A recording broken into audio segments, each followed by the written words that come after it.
dear.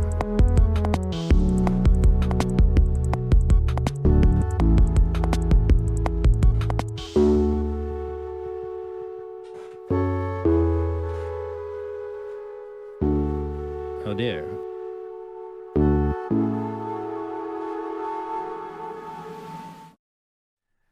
Okay, so we're in the Osirion now. What was interesting about the Osirion is that the water level was much lower. This is very cool.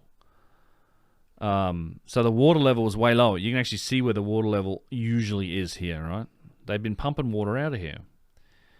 And this is the socket. You can actually see how the socket, like how this was a socket for one of the big granite pillars. You can see like the ledge here, like where it was inset, and they would sit this pillar on around this edge. And there's a void beneath it, and there's a bloody tube drill here that I've always wondered about. But for what now, I can actually get my foot in here, and I can get down and look at this thing, and that's what I did. And very interesting, because I talked and I met some people at this on the site that actually were working on there, and they've been excavating, and they found some shit recently. And the relief and the understand the function of the site. So Archaeologists say no, of course, because this is possibly added later.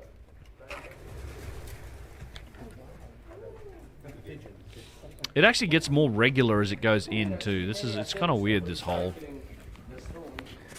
and it actually shoots off.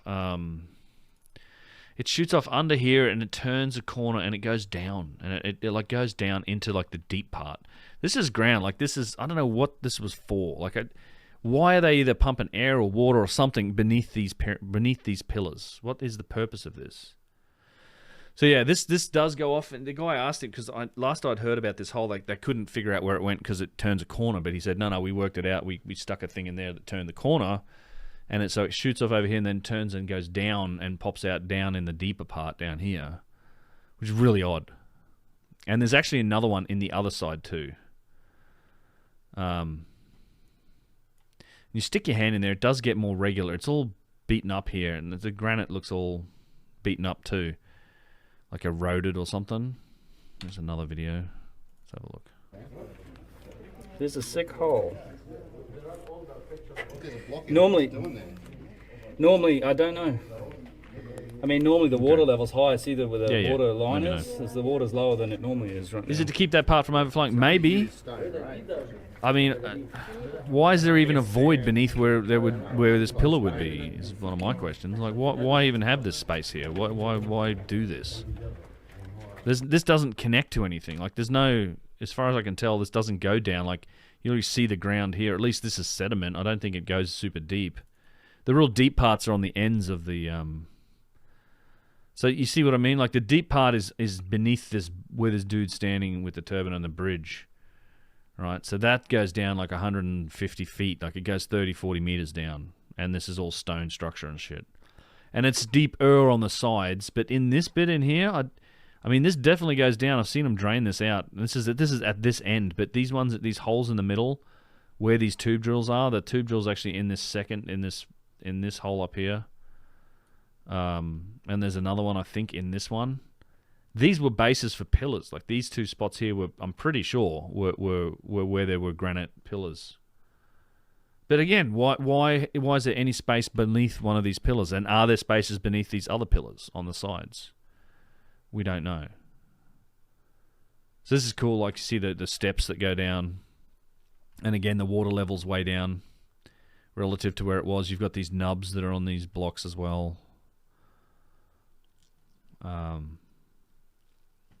You can see the shift in the stone, like there's been a gap. The structure's shifted a bit over time. There's Carl sticking his fingers into the gap. They cleaned up a lot of this too. They've moved a lot of shit around in here. They've been working. So yeah, they're piling up all these rocks. This all used to be, all this stuff was in the water. They've really been cleaning this up, and I think they're running their pumps a bit harder, is what he said. So the water levels actually come down quite a bit. So you have the pillars over here, and then this back wall, the other sides of these pillars in here are like, that is all carved. Or at least parts of it are carved. I didn't take a whole bunch of photos. I've got endless kind of footage of this site. So this is halfway up the stairs. Say that again. What was that? What is he saying to me? He's being a smart ass. I can tell already just by the look on his face. Ah. Say that again. What was that? Yeah, Mudiri Kabir. He's calling me the big boss. Thank you. Delete everything. Yeah. Delete everything. Delete everything. It's a wonderful site. That's the guy that is working there is convinced that they figured some shit out. The guy like delete everything. He's a nice guy. I mean, I'm not there to be adversarial to any of the mates. I actually would rather talk to them.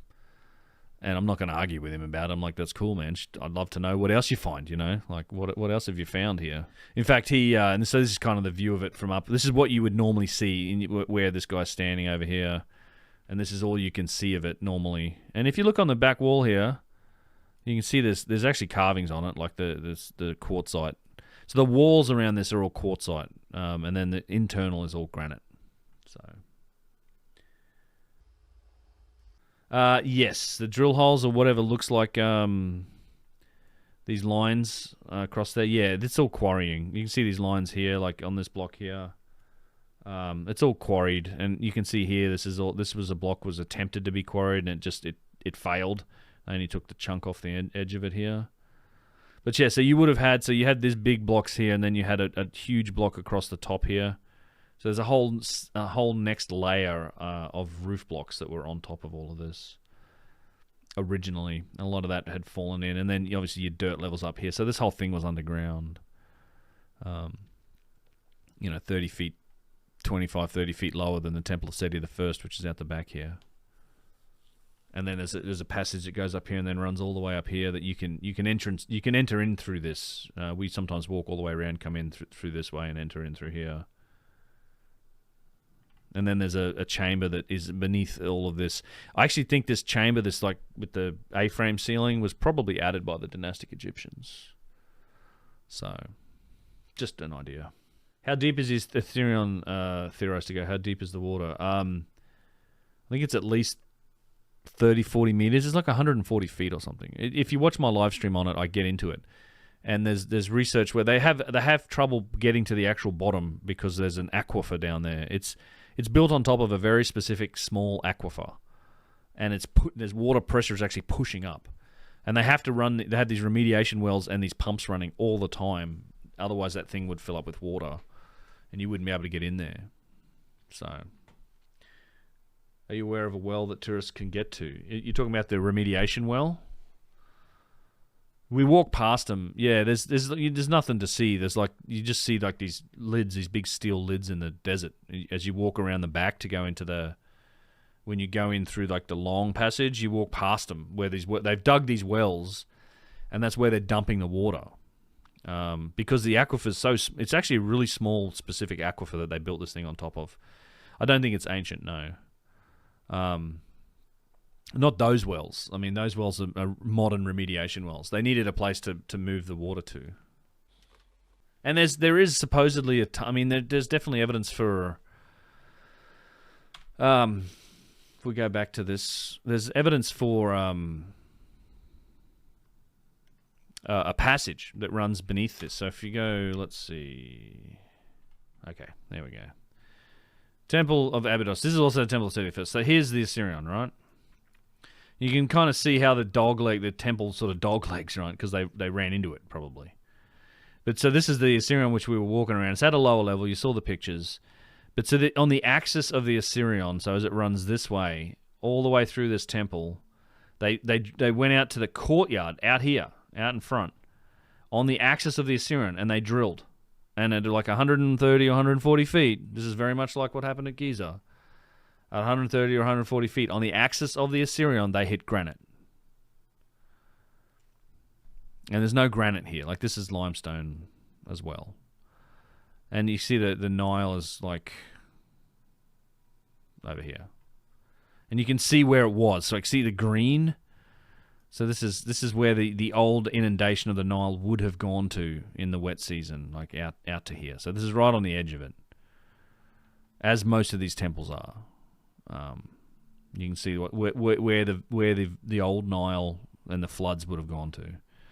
And so yeah, they hit. This is the bus parking lot.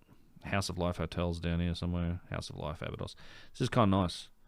This hotel, we go in here, have lunch, sit around the pool, drink some beers. It's good fun. But yeah, so they drilled. So there seems to be a tunnel running beneath this. Like, I don't know how big it is, but no one's really explored it much further. But they hit granite. They've hit infrastructure like out in the courtyard here on the axis of the Osirion, going this way. So we don't know. And this goes down. So on the ends here, this is at least and on the sides, I believe. But this is like an island. But it goes down at least on the ends like 130, 140 feet. It's like 30, 40 meters. And there's blocks and things. It's sort of built. It might be entirely built structure on top of a. So they made a huge hole, and then they built this thing on top of it, on top of an aquifer, for whatever reason. And then it still tops out beneath the ground, you know.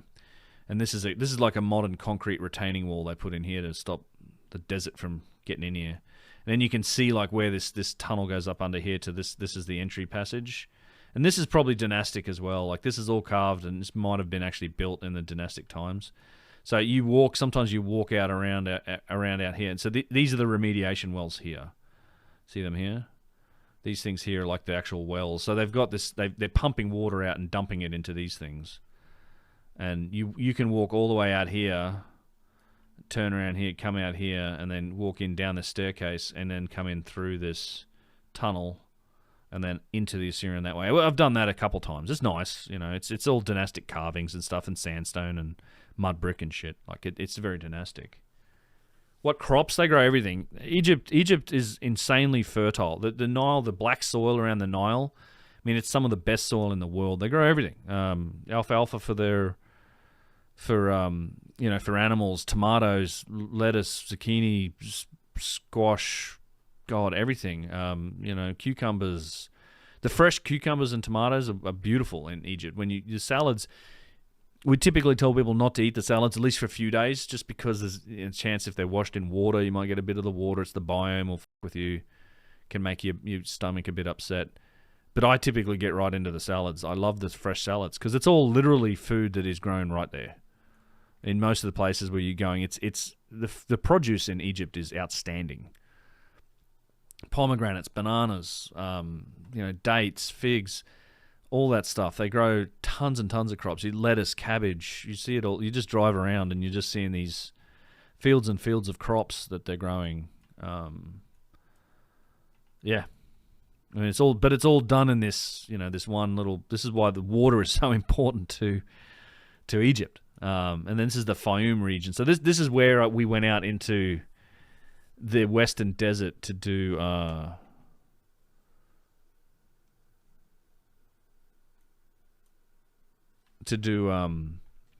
the pre-trip stuff. I was out in is it Tunis? Let's see. There's probably got to be search this area.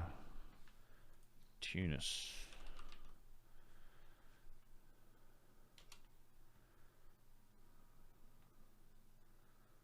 Not Tunisia. Tunis, Egypt.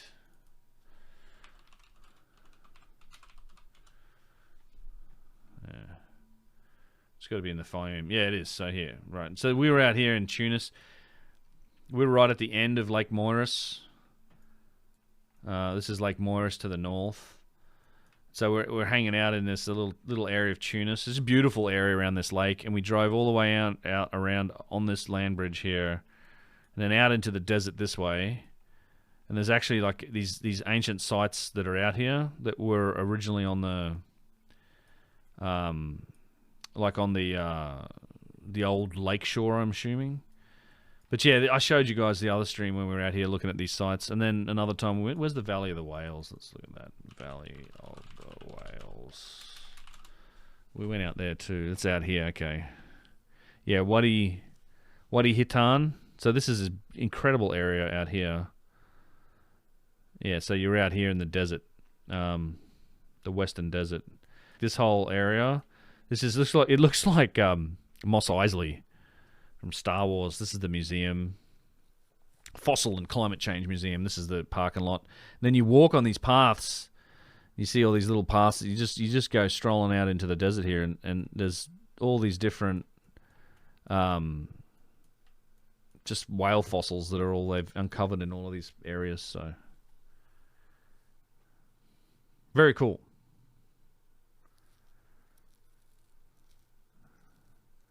Huge tracts of land. Yeah, exactly. So this was really cool when we went out here. I really enjoyed this. And you just haul ass through the desert too. I mean, there is a road. We took the road on the way back, but of course, when you go out there, the guy just cuts off and windows like hauling ass through the desert just for fun. So yeah, we spent a couple days out in the desert, and you see the stars and stuff. We had a night out here and everything. Just yeah, very cool. There's all these sites in this area. But then yeah, you go back down to Sohag, Abydos. So on the trip in February, we're going to fly to Sohag, which makes it easier to get to Abydos. It gets rid of the drive.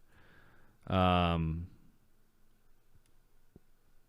drive to from Luxor. So yeah, Sohag. Where's Luxor? Must be around here somewhere. Sticking in the camera, man. Anyway, and then yeah, you get down to the high dam, Aswan. This is the high dam here, and then they've created this gigantic Lake Nasser, which is like the largest man-made lake in the world. And one of the Ethiopians have, so where's the lake goes down, or the river goes down all the way through Lake Albert, Uganda. Where's Ethiopia? Ethiopia. So there must be. I don't know where they're building this dam. Must be on this tributary or something. But they're building that giant dam in Ethiopia that Egypt's getting all worked up about, because apparently they have rights to most of the water in the Nile. So anyway, that's what's happening there. So, and then the Red Sea, Sharm el Sheikh. So this is the Sinai. This is where they say don't go, particularly North Sinai, because obviously this is the border, right? So here's the Rafah crossing. So Egypt, you have, this is what people get worried about Egypt. Don't worry about it. Egypt's fine. The Cairo's way over here. All the sites are way down here. All the bad things that have ever happened in Egypt happen over here. In obviously for good reason, right? This is Gaza. It borders Israel. They have the Rafah crossing from Gaza into Egypt. And then you have the South Sinai, which is actually the Red Sea, and Sharm el Sheikh and Dahab are all over here. And it's just, Sharm el Sheikh's just beautiful. Like getting onto the Red Sea is just, this is such a beautiful part of the world. Hurghada, where's Dahab? It's got to be on the coastline here somewhere. Sharm el Sheikh, where's Dahab? Dahab. Okay, there's Dahab. So Dahab's up here. So Sharm el Sheikh, Dahab. This is another cool little, like, look at the reef and stuff they have here. Just, I mean, it's real nice. Good little touristy area, lots of diving. So I like to go after some of these trips at least once a year. Go and spend some time at Sharm el Sheikh. The Rixos, I'm pretty sure that's where we were. One of these. It's just all like fancy resorts and shit. Savoy, might have been the Savoy we were at. Yeah, I think it was the Savoy. This might have been exactly where we were, in fact. Yep, we had the cabana right about here. Eating at these restaurants. And yes, you could just roll out here and jump in the water and swim. This is all coral reef. It's fucking beautiful. Afternoon fishing in the Red Sea? Yeah. Do you think the site at Haram al-Sharif is connected to an antediluvian civilization? Is that the first one that I showed on the first stream? I'm not familiar with that site off the top of my head. Is that the place we went to the first time? I don't know. Anyway. Red Sea. Western Desert. Good shit in Egypt. What's this over here? I mean, what country is this? It's Saudi Arabia. Yeah. So there's all the joy. There's all, like, why are so many of the world's like interesting historical sites in this fucking area, you know? Or it's like, why is there all these problems in this fucking area? And this is where the interesting shit is. Iraq, Iran, Syria. Like, we're Shanlurfers where we were, and we're just hovering around this area. Like, Shanlurfers where we were in April, and right down over here near the Syrian border. Obviously, there's really interesting shit in Jordan. There's stuff in Israel, too, for that matter. Obviously, Lebanon, and... yeah. So annoying. And I know there's interesting over in Iran as well. And, of course, you got Kuwait, Saudi, Oman, Yemen, Iran... and then Afghanistan. It sort of works its way into China. All around the Mediterranean, yeah. This was where it all started, right? This was the Fertile Crescent. This is probably the Garden of Eden kind of shit over here. So, I hope you all enjoyed that video. I'm trying to make these things a bit more of a regular upload to my second channel here, the UnchartedX live channel. So please do consider subscribing to this channel. That really helps me out. Big thanks to Dub Selector for taking the time to edit these videos. Very much appreciate his help on this. Also, if you want to catch me live over on Twitch, I am streaming 2-3 times a week. I generally announce when I'm going to stream in my Discord. So if you want to join the Discord, take a look below in the comments. There'll be a link to the Discord. And if you like the work that I'm doing, please do consider supporting the channel through the value for value model. There's lots of ways that you can support the work that I'm doing. It's all outlined on my website. It's unchartedx.com/support. We'll catch you in the next one.